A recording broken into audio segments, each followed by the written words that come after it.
Oh boy, better line your track like. Oh boy, better line on the set. Oh boy, better line your track like. Oh boy, better line on. Yeah.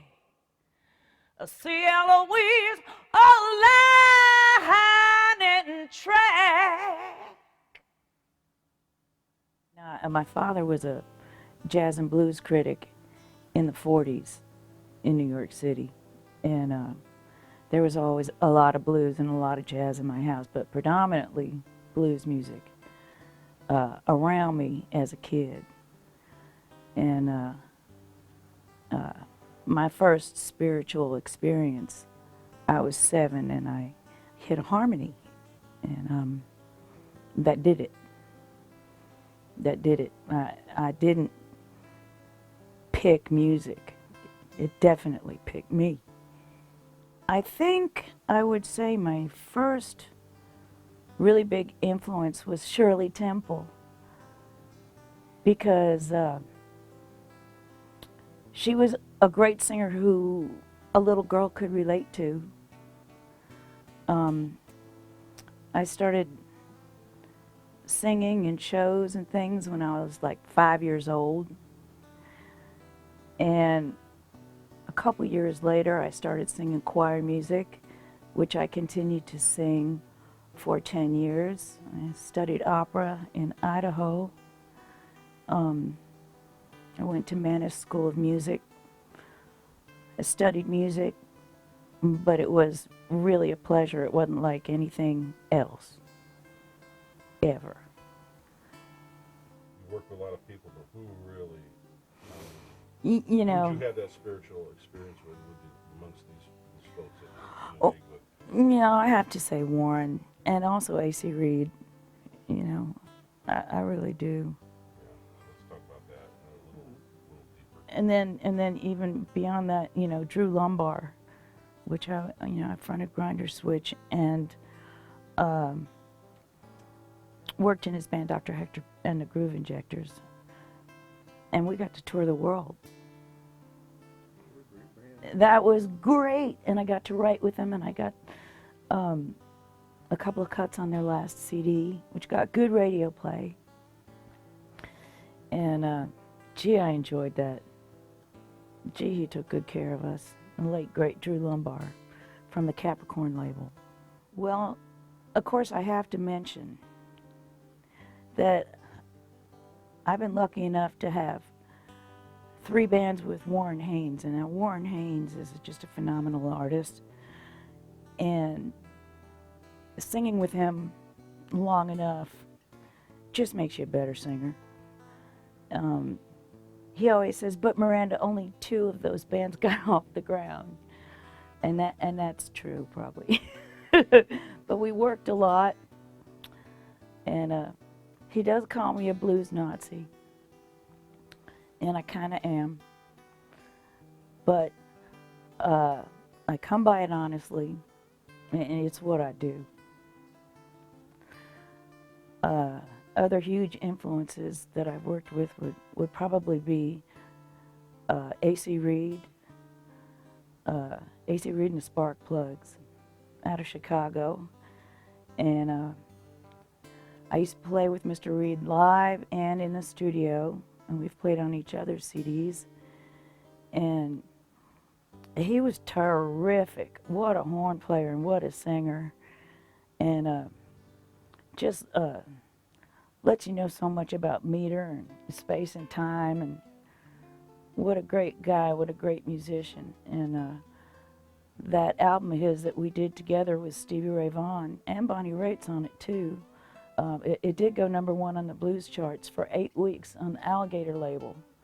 So of course, what an honor, and of course, what a privilege to work with the likes of them, on a recording project. There are many people that I've gotten to work with.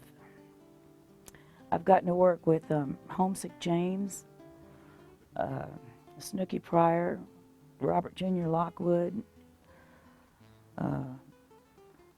just a lot of blues legends.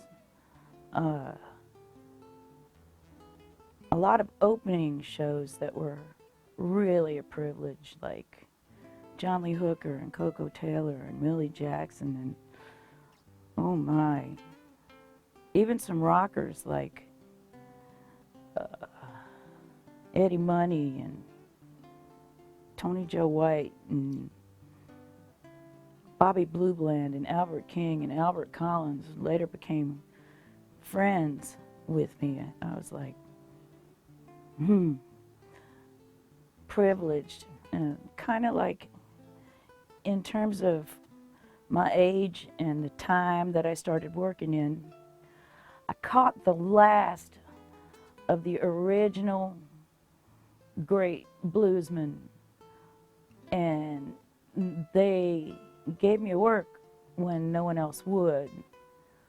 And I grabbed their hand and went ahead and walked with them because I saw the greatness in what it was that they were doing, which was perpetuating the only true American art form. And I can only hope and pray that the things that they've taught me, I can pass along to others.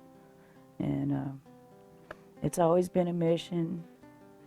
You know, at one point I was a charter member of the Music City Blues Society here in Nashville, Tennessee, so that I could make it easier for the next little girl that was coming along, wanting to do the same thing. I'm in the process of working with a bunch of different people now. I'm really enjoying the selection of the people that I'm working with, and I'm enjoying the material. I'm going to bring some new material in as well that I just finished writing with my writing team in Memphis, Tennessee. It's called Delta 3, and it's Brad Webb, David Hudson, and myself, a phenomenal people and players and writers. And that material, I think, stretches a little bit. It's worth it to perpetuate the music I love if I feel it's of merit.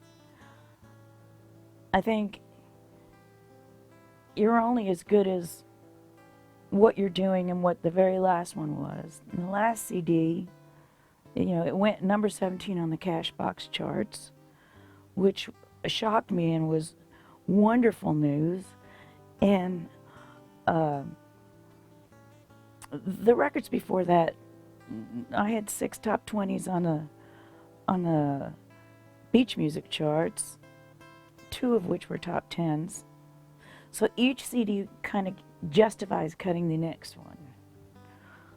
And I'm hoping to take the material that I've written in Memphis and work it into the band that I'm playing with in Nashville. And I see no reason why not to do that. And I'm really happy with the material, so it's fresh and it's nice. I really feel like blues stretches from one end of a huge spectrum to another one so very far away, and I feel like it's the job of every blues musician to cover it all. You know, I don't think that somebody should just cover Chicago blues. I don't think that somebody should just cover, you know, the New Orleans sound, the Kansas City sound. I believe that if you love the music, you're going to try to perpetuate it all you can, using every single sound, you know, in your vocabulary. I admit I don't listen to a lot of other kinds of music because I don't want it part of my vocabulary. So if you're going to do it, you have to be inclusive. And I think it's really super important. And I'm trying to do just exactly that.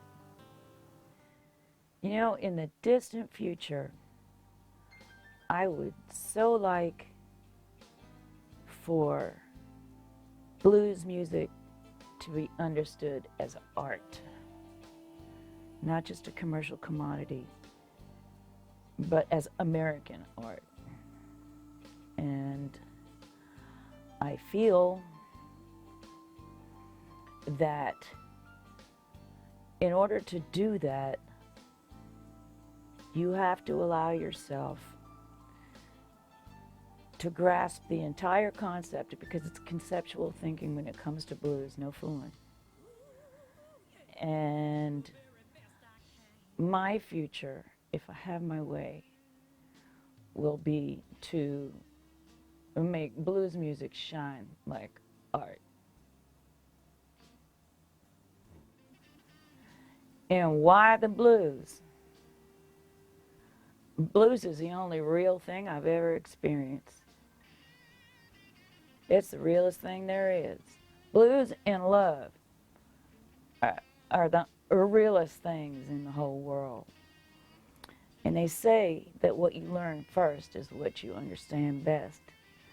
And I learned a lot about blues from my dad as a child. And, you know, as a blues critic, you know, he had so much understanding of the genre. That's why the blues, it's in me. Ooh, oh, yeah, yeah, yeah, yeah.